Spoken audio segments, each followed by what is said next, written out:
DNA replication is a biological process by which a cell duplicates its DNA in the S phase of cell cycle. Hello my dear students, board exam बहुत नज़दीक है और बहुत सारे ऐसे topic हैं जो आपको बहुत कॉम्प्लेक्स लगते हैं, जिनको समझने में आपको प्रॉब्लम होती है। तो इसके लिए मैं लेकर आई हूँ अपनी क्लासेस, जिसमें इजी लैंग्वेज में आपको समझाने की कोशिश करूँगी। माइट भी ये आपकी मदद करेंगे। तो आज हम बात करते हैं डीएनए रेप्लिकेशन के बारे में। तो डीएनए रेप्लिकेशन एक बायोलॉजिकल प्रोसेस है जिसके थ्रू हमारी बॉडी की सेल्स अपने न्यूक्लियस में प्रेजेंट डीएनए की एग्जैक्ट कॉपी बनाती हैं एस फेज में, सेल साइकिल के एस फेज में।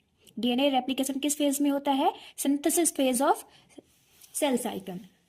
तो आपको मैं बता दूं डीएनए रेप्लिकेशन जरूरी क्यों होता है। तो हाँ, जैसे कि हमको पता है कि जो हमारे कैरेक्टर्स है वो हमको हमारे पेरेंट्स से मिले हैं, जो हमारे ट्रेड्स हैं वो हमारे पेरेंट्स से मिलते जुलते हैं, तो उनका जेनेटिक मटेरियल हमें ट्रांसफ़र होता है, तभी हम उनके जैसे होते हैं। तो वो जेनेटिक मटेरियल में डीएनए ही होता है। तो अगर पेरेंट्स का डीएनए जो है वो हमें ट्रांसफ़र हो रहा है, तो क्या पेरेंट्स के पास डीएनए नहीं बचेगा? तो फिर विदाउट डीएनए वो कैसे रहेंगे? फिर फर्दर प्रोटीन का फॉर्मेशन उनके अंदर कैसे होगा?